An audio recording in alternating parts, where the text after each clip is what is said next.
जो technical analysis है ना, वो एक रिएक्टिव अप्रोच है, वो प्रिडिक्टिव नहीं है। रिएक्टिव और प्रिडिक्टिव में अंतर है। टेक्निकल एनालिसिस कोई भी चीज़ होती है, आपको रिएक्ट करना है, बस। उसके पीछे कोई फ्रेमवर्क नहीं है।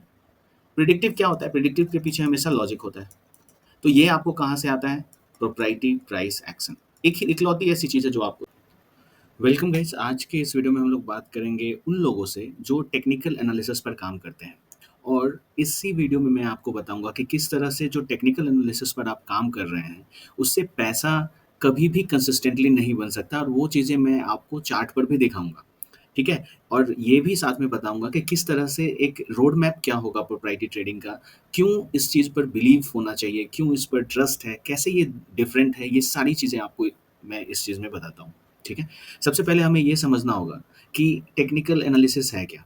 ठीक है? तो इसके लिए आपको इस तरीके से मार्केट को देखना होगा कि जो आपकी टेक्निकल एनालिसिस है, उसमें आप क्या बेसिकली देखते हैं। सबसे पहली चीज़, सपोर्ट एंड रेसिस्टेंस। ठीक है? या फिर आप इसे सेकेंड आप ले लो, आप ट्रेंड लाइंस को देखते हैं। ठीक है? जो थर्ड, आप इस पर अगर काम करते होंगे तो आप इसमें पैटर्न्स ढूंढते हैं। ठीक है? पैटर्न्स ढूंढते हैं, जैसे फ्लैग पैटर्न हो गया, ट्रायंगुलर पैटर्न है, हेड एंड शोल्डर है। ठीक है? अलग अलग पैटर्न्स है, उसे ढूंढते हैं। चौथी चीज़ है, वो है टेक्निकल इंडिकेटर्स। ठीक है? बेसिकली इंडिकेटर्स लैगिंग है, वो तो आपको पता है, लेकिन कुछ लोग इसमें मैकडी प्लस आरएसआई इसका भी यूज़ करके, उनका कहना है कि ठीक है, ये भी हमें कुछ इन्फॉर्मेशन देता है जिसकी वजह से ट्रेड सक्सेसफुल होते हैं। इन चारों चीज़ों को मैं आपको चार्ट पर दिखाऊंगा कि किस तरह से आपके जो डिसीजन है वो किस तरह से फेल होते हैं। लेकिन उससे पहले ये समझिए कि ये जो चार चीज़ आप समझना चाह रहे हैं, इससे पहले मैं आपको एक एक लॉजिक से इंट्रोड्यूस करता हूँ। ठीक है? लॉजिक किस चीज़ का है? Institutional trading. इंस्टीट्यूशनल ट्रेडिंग क्या है, उसका जो मैंने बताया कि रोड मैप बताता हूँ, उस चीज़ को समझिए कि इंस्टीट्यूशनल ट्रेडिंग क्या है। सबसे पहले आप इसको इस तरीके से एक सिंपल वर्ड में, एक लेमैन टर्म में मैं आपको समझाता हूँ। आप किसी भी एक बिज़नेस के बारे में सोचिए कि आप एक कोई भी एक बिज़नेस, आप जैसे ले लो कि हम लोग एक बिज़नेस को देखते हैं। सपोज़ आपको एप्पल खरीदनी है। ठीक है? एप्पल। अब आप ये सोचो कि आज जो एप्पल की कॉस्ट है वो ₹100 केजी है, सपोज़ आप मान लो। ठीक है? अब ₹100 केजी है, फिर आप देखते हो कि 1 मंथ बाद इसका जो ₹110 हो गया, 120 हो गया, 130 हो गया। तो प्राइसेज़ क्या हैं कि, और एक बारी आप देखते हो कि मूवमेंट हुई, 100 से 110 पर गया मार्केट, हो सकता है कि ₹5 का डिस्काउंट आया, फिर से मार्केट ऊपर गया, फिर से ₹5 का डिस्काउंट आया, मतलब हर 15 दिन में प्राइसेज़ चेंज हो रही है। हो सकता है कि और कम हो जाए और फिर मार्केट इस तरह से। तो यही तो है ना, आप जो चार्ट पर काम कर रहे हो, ये प्राइसेज़ ये है। अब आप बताओ कि अगर आप इन सपोर्ट एंड रेजिस्टेंस को, आप क्या करोगे कि ये जो मैंने आपको बताया कि एप्पल के प्राइसेज़ के बारे में, आप सोच के देखो कि यहाँ पर आप क्या करने वाले हो कि यहाँ पर आप सपोर्ट ड्रॉ कर रहे हो। ठीक है? अब आप वेट करते रहो, जो आपकी टेक्निकल एनालिसिस है वो आपको बताती है कि मार्केट दोबारा जब इस लेवल पर आएगा, बाय करो। अब आप वेट करते रहो, मार्केट आएगा ही नहीं नीचे। नंबर 1, आप ट्रेंड लाइन पर काम करना चाहते हो। ठीक है?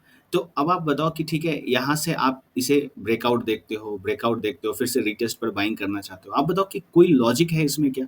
ये जो क्या प्राइसेज़ मूव हो रही है, ये क्या है? ये है मार्केट। मार्केट किस चीज़ पे चल रहा है? एप्पल की प्राइसिंग के कैसे डिसाइड हो रही है? इसका इम्पोर्ट एक्सपोर्ट कैसा है? ठीक है? इस चीज़ जो एप्पल की प्राइसिंग है, उसमें मान लो कि टैक्सेस क्या लग रहे हैं, अगर इम्पोर्ट हो रहे हैं तो। अगर आप देखोगे कि जो एप्पल है उसकी खेती कैसी हो रही है, उसका जो प्रोडक्शन है वो कैसा है इस बारी।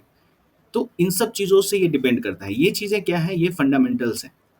ठीक है? और आप इन प्राइसेज़ में आप ट्रेंड लाइन को प्लॉट करोगे, सपोर्ट रेजिस्टेंस को प्लॉट करोगे, पैटर्न्स को ड्रॉ करोगे कि यहाँ पर ट्रायंगुलर पैटर्न हो रहा है, फिर यहाँ पर ये हेड एंड शोल्डर है। ठीक है? अब यहाँ से मार्केट नीचे जाएगा। तब तो आप क्या करना चाह रहे हो? आप कहीं न कहीं आप ये जो रैंडम प्राइसेज़ है उसमें स्ट्रक्चर्स को बना रहे हो। और आपको क्या लगता है कि मार्केट क्या इस चीज़ पर ये देख के काम करता है? बार-बार ऐसा होता है। अगर ये चीज़ इस तरह से मार्केट इस लेवल से अगर गिरता है, तो आप इस पे श्योरिटी के साथ इस पे ट्रेड आप कर ही नहीं सकते हो, क्योंकि मार्केट इससे डिराइव ही नहीं हो रहा है। प्राइसेज़ हैं जो इस इन स्ट्रक्चर्स को फ़ॉर्म कर रही हैं, वो इस पे कभी भी नहीं आ सकती है। इस चीज़ को आपको समझना है। देखिए, मैं इस चीज़ को आपको चार्ट पर लेकर एक-एक चीज़ को मैं क्लियर करता हूँ। सबसे पहले हम लोग सपोर्ट एंड रेजिस्टेंस को देखते हैं, फिर एक-एक करके इसको देखते हैं कि किस तरह से ये चीज़ें फ़ेल होती हैं, ठीक है? तो इसमें हम लोगों ने निफ्टी 50 का एचडीएफसी बैंक चार्ट ले लिया, ठीक है? आप सपोर्ट पर बाय करना चाहते हैं, ठीक है? तो आप देखिए कि सपोर्ट कहाँ है? ये जो एरिया है, ये आपका सपोर्ट है। एक लाइन से मैं इसे ड्रॉ करता हूँ। ये आपका सपोर्ट लाइन है। अब जब मार्केट दोबारा इस लेवल पर आता है, यहाँ पर आप क्या करना चाहोगे? यहाँ पर आप बाय करना चाहोगे, यहाँ पर आप बाय करना चाहोगे। अगर आप बाय करते हो, क्या होता है? मार्केट फिर भी नीचे जाता है, ठीक है? आप उसके बाद क्या देखते हो कि कोई भी आप रेजिस्टेंस ले लो, ठीक है? ये जो रेजिस्टेंस है, या फिर आप यहाँ पर ट्रेंड लाइन, सेकंड जो चीज़ मैंने आपको बताई ना ट्रेंड लाइन, आप यहाँ पर इस ट्रेंड लाइन को देखो, ठीक है? अब यहाँ पर आप देखिए कि इस लेवल का यहाँ ब्रेकआउट हो रहा है। उसके बाद भी मार्केट जो है नीचे ही जा रहा है। यहाँ पर आप रीटेस्ट पर बाइंग करेंगे, यहाँ पर करेंगे, यहाँ पर करेंगे ग्रीन कैंडल देख के, या इस लेवल पर करेंगे, फिर भी मार्केट नीचे जा रहा है। तो ऐसा क्यों हो रहा है? आपको क्वेश्चन पूछने होंगे, कहीं भी आप चार्ट पर देखिए, आप उस चीज़ को समझ ही नहीं पाएँगे कि क्यों ये मार्केट। और मैं आपको उस लॉजिक से भी अभी इंट्रोड्यूस करूँगा, जो मैंने आपको बताया कि इंस्टीट्यूशनल ट्रेडिंग जो है, इसमें हम लोग क्या देखते हैं, वो मैं इस वीडियो के लास्ट में बताऊँगा, ठीक है? अब हम लोग देखते हैं पैटर्न्स।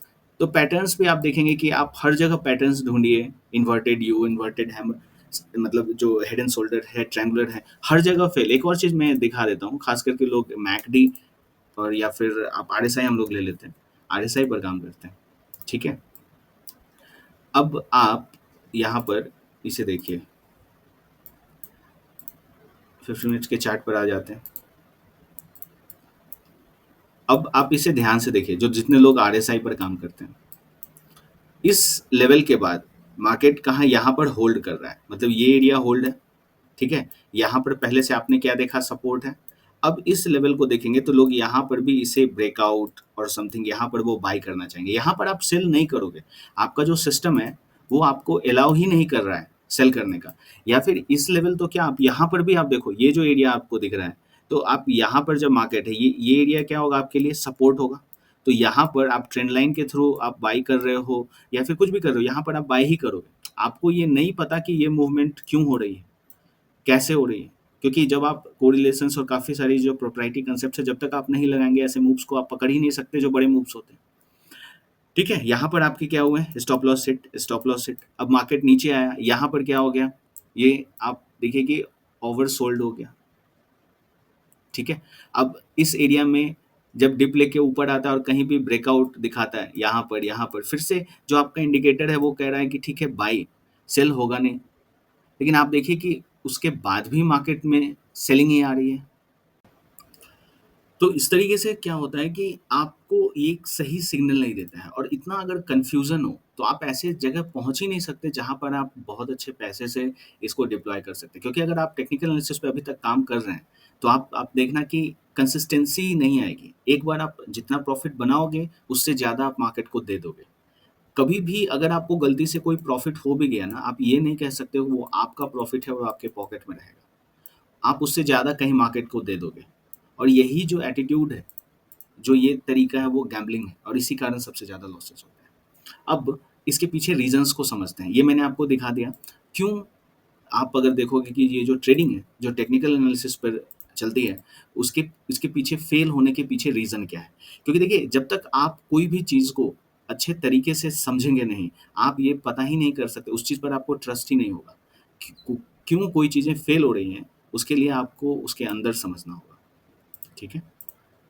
तो एक-एक चीज़ करके हम लोग देखते हैं। देखिए, सबसे पहले मैं आपको कुछ टेक्निकल एनालिसिस जो है, उसके बारे में ये चीज़ बताता हूँ। देखिए, ये जो टेक्निकल एनालिसिस है ना, वो एक रिएक्टिव अप्रोच है, वो प्रिडिक्टिव नहीं है। रिएक्टिव और प्रिडिक्टिव में अंतर है। टेक्निकल एनालिसिस, कोई भी चीज़ होती है, आपको रिएक्ट करना है, बस। उसके पीछे कोई फ्रेमवर्क नहीं है। प्रिडिक्टिव क्या होता है? प्रिडिक्टिव के पीछे हमेशा लॉजिक होता है। तो ये आपको कहाँ से आता है? Propriety price action. एक ही इकलौती ऐसी चीज़ है जो आपको देती है, ठीक है? ये जो टेक्निकल एनालिसिस है, उसमें कोई भी जो प्राइस है, उसको इक्वली ट्रीट किया जाता है। लेकिन ये जो प्राइस एक्शन है, जो प्रोप्राइटरी प्राइस एक्शन है, उसमें आपको डिफरेंसेस पता चलते हैं। किस चीज़ के डिफरेंसेस? रैंडम कैंडल और इंस्टीट्यूशनल प्रेजेंस जहाँ पर है, इन ये दोनों के डिफरेंसेस आप क्लियरली देख सकते हैं। ये देखेंगे, लिक्विडिटी की जो बैटल्स होती हैं, लिक्विडिटी बैटल्स, इसे ये बिल्कुल नहीं दिखाता। जबकि इसके थ्रू देखोगे तो आप उस लिक्विडिटी जोन्स को आइडेंटिफाई कर पाओगे जहाँ पे ट्रैप्स होते हैं। ये टोटली मैकेनिकल बिहेवियर है, स्टैटिक है, ठीक है? जैसे कोई एक लेवल पर आप जाओ, अगर आपको मैकडी आरएसआई जो है 70 क्रॉस कर रहा है तो आपको सेल करना है, लेकिन इसके पीछे कोई एक लॉजिक आपको नहीं मिलेगा। लेकिन जब आप यहाँ पर आप करेंगे तो यहाँ पर जो मूवमेंट होगी उसमें कहीं ना कहीं उसके पीछे एक प्रॉपर लॉजिक है कि उसके पीछे रीजंस आप ढूंढ पाओगे कि ऐसा मैं क्यों कर रहा हूँ, ठीक है? ये जो टेक्निकल एनालिसिस है वो सारे बुक्स में है, हर जगह पढ़ाई जाती है। लेकिन अगर इससे पैसा बन रहा होता तो क्या 89% या 90% लोग फेल हुआ करते? बिल्कुल नहीं होते।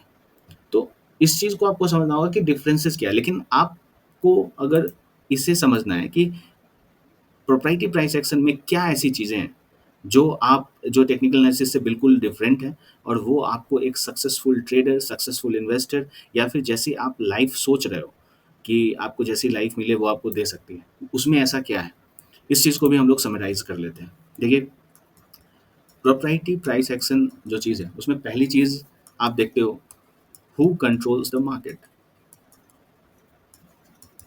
आप देखते हो मार्केट को कंट्रोल कौन कर रहा है, ठीक है? और इसमें आप एक लाइंस पर काम नहीं करते हो, एरियाज पर काम करते हो, ठीक है? जैसे कि बायर का एरिया क्या है, सेलर का एरिया क्या है, इस चीज़ पर आप काम करते हो। सेकेंड है कि आप लिक्विडिटी क्रिएशन के कंसेप्ट को समझते हो, लिक्विडिटी क्रिएट कैसे होती है एंड ट्रैप्स कैसे क्रिएट होते हैं। क्योंकि देखिए, आप जानते हो कि जब भी ब्रेकआउट मार्केट में आता है आप वहाँ पर फेल हो जाता है। ऐसा क्यों होता है? ये सब इंजीनियर्ड मूव्स हैं, और इस इंजीनियर्ड मूव्स को स्ट्रक्चर्स में समझना सिर्फ और सिर्फ प्रोप्राइटरी प्राइस एक्शन से पॉसिबल है, ठीक है? जो थर्ड चीज़ प्राइस एक्शन आपको देती है कि इसमें जो ट्रेड्स होंगे आपके, वो किस चीज़ पर बेस्ड होंगे? इंटेंट पर। इंटेंट का मतलब क्या है?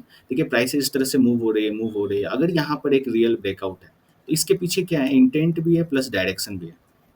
तो ये चीज़ आप क्लियरली समझ पाएंगे कि कोई भी जो ट्रेड है ना, उसके आप इंटेंट को समझना, प्लस ऑड एब्जॉर्प्शन, मतलब ऑर्डर्स के एब्जॉर्प्शन जिसे आप बिल्डअप कहते हैं, इस चीज़ को समझना, प्लस फेल्योर को भी समझना। जब इन तीनों चीज़ों को, फेल्योर अपोनेंट का होगा, आप बाई कर रहे हैं तो सेलर जो है फेल होगा, अगर आप सेल कर रहे हैं तो बायर फेल होगा, उस चीज़ को समझना, इसे आप प्राइस एक्शन में सीखते हैं। जो चौथी चीज़ है वो है, आप इसके थ्रू एग्जीक्यूट करते हो स्ट्रक्चर्स को, एग्जीक्यूट करते हो ट्रेड्स किस पर डिपेंडेंट होते हैं? स्ट्रक्चर पर, जिसमें टाइमिंग होती है। स्ट्रक्चर, टाइमिंग और पोजीशनिंग, तीनों चीज़ इंपॉर्टेंट है। ये सारी चीज़ें आप इसमें सीखते हो, और उससे भी बड़ी चीज़, आप अडेप्ट करना सीखते हो डायनेमिकली। एडेप्टेशन क्या है? देखिए, कोई भी इन्वायरमेंट हो, अगर आप ड्राइव कर रहे हो, सिग्नल पर हो, आपको पता है ग्रीन का मतलब जाना है, लेकिन अगर कुछ ऐसी चीज़ें, कोई अगर बच्चे क्रॉस कर रहे हैं, आपको पता है कि उन्हें हिट नहीं करना है, ग्रीन सिग्नल पर भी आप रुकोगे, यही चीज़ आपको एडेप्टिव बनाती है। तो सिचुएशन से जब आप एडप्ट करना सीख लोगे, तो फिर आप, और लाइफ में आप सिर्फ ट्रेडिंग में ये चीज़ें अप्लाई नहीं करते हो, लेकिन लाइफ के किसी भी और काम पे, आप जॉब कर रहे हो, आप बिजनेस कर रहे हो, हर जगह आप ये एडप्टिव नेचर आपका होता है, लेकिन सिर्फ ट्रेडिंग में नहीं होता है। तो ये चीज़ें आपको डिफरेंस लाती हैं। आई होप आपको ये चीज़ें समझ गई होंगी, और आप देखिए कि कभी भी आप अगर आज ये वीडियो 1 साल बाद देख रहे हैं, आज देख रहे हैं, या फिर आपको जब भी 2 साल, 4 साल के बाद भी आप देखना, आप इस चीज़ पर पहुँचोगे कि ये जो रास्ता है, जो टेक्निकल एनालिसिस वाला, वो कहीं भी पहुँचाने वाला नहीं है। आप कितनी भी कोशिश कर लो, इससे रिज़ल्ट्स नहीं मिलेंगे। रिज़ल्ट्स सिर्फ़ और सिर्फ़ प्राइस एक्शन से, ठीक है? तो आप लोगों में से जो लोग भी इंटरेस्टेड हैं, आप मुझे ईमेल कर सकते हैं, डिस्क्रिप्शन में डिटेल्स है।